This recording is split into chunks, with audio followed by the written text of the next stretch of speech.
I don't do drugs. Unless you count coffee. I rarely drink. Alcohol makes me tired and fuzzy in the brain. I don't smoke. Did for a while when I was in my 20s but moved on. Sexual promiscuity isn't available to me given my happy marriage, though I'm sure my husband would appreciate some wantonness thrown in his direction more often. I work. It seems like a virtue, and for the most part, it's paid off. I've achieved success in many of its acceptable forms: Fulbright scholar, master's degree in law from Yale, legal advocacy center founder, international best-selling author, writing mentor, online business entrepreneur, publisher. Oh, the things my parents can boast about to their friends. But I recently slammed into what I now know as burnout. I'd only ever experienced it once before, many years when I was as a counselor for abused women. It's a saturation of the human spirit, a pulling of the thread when there is no more thread to pull. A taking more when there is no more for the taking. Much like we're doing to the earth, right now. I'd been talking about taking a break, and slowing down, for 18 months. I clocked my 4 to 5 hours of sleep a night on my Fitbit each morning and vaguely thought, I'm sure that's not enough. I worked 7 days a week and told myself that's what it took to build a business, and someday it would all pay off. Well, it did, but not in the way I expected, when I severely prolapsed a disc and spent 2 months in close to tears pain.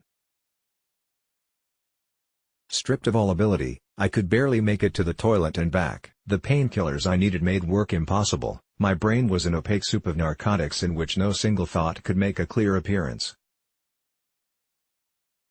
I raged against this disruption of my sense of self. Honestly, I didn't recognize the shambolic, agonized, trembling tremor of a human being I became. The months of recovery did more than simply re-educate me into the pathways of slowing down. They disrupted an inherited, systemic notion of doing as a way of understanding who I am. I am not worthy of company today, I texted a friend who wanted to visit. I am utterly incompetent nor able to offer anything of value today. How dare you? He wrote back, incapacitated is not incompetent. In this space of lingering and taking longer, instead of rushing and racing, I finally broke the spell of my workaholism. I saw how, for my entire life, I'd been scheduling my breaks, my meditation, my quiet time into a chock-a-block schedule, looking for ways to relax that were more time-effective, ways to switch off that would be more productive and free up more time to get back to the real work of working. I blush now, thinking about an email I once sent to a Buddhist teacher after booking myself into a 5-day meditation retreat.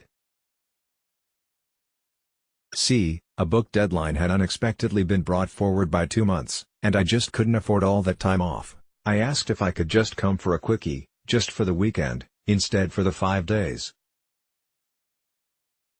This is what she wrote: I very much hope you can commit to the retreat. It would energize and center you for all you have to manage once home again. Sitting with intolerable anxiety, and finding out it is actually tolerable, and learning more about it, can be a great gift. Do consider that maybe the very anxieties about coming in or staying the 5 days are waiting to be met and worked with and transformed during the retreat. I did go for the 5 days. And she was right. But as soon as I got back home, I kicked back into my default of overfunctioning. I'm reminded of Bertrand Russell's words: one of the symptoms of an approaching nervous breakdown is the belief that one's work is terribly important. Something ego-bound had too. 6 months after my disc prolapse, I have finally broken down the sense of who I am into something other than work. Here are some of the techniques that have helped me. 1. I started to say no to speaking gigs, social arrangements, and work opportunities. I learned how to disappoint people, something I am hardwired against. And I find I can still live with myself. 2. I don't check email every day to avoid getting infected with someone else's sense of urgency or distracted from working on my new book. 3. I swim in the ocean every day. It's the only non-negotiable meeting I have. 4. I started composting, and I take a lot of careful time separating all my garbage and ensuring it goes into the right place for recycling. 5. I do not care about productivity or outputs. I care about the quality of my interactions with people, the depth of my breaths, The spaces in between things that allow me to digest all experiences. 6. If I can walk somewhere, I do. It takes longer. And that's the point. 7. I caramelize the onions. 8. I have days in my diary that are open. I have no idea what they are for, but they are not for work.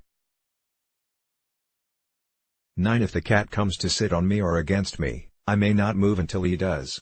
Cats, as you know, spend most of their time sleeping. 10. I reread beautiful passages from books and poems I love. Again. And again. And maybe even one more time. In our competence-addicted world, I am learning to unbecome. I cannot tell you what a relief it is, at last, Tilda let's block ads. Why?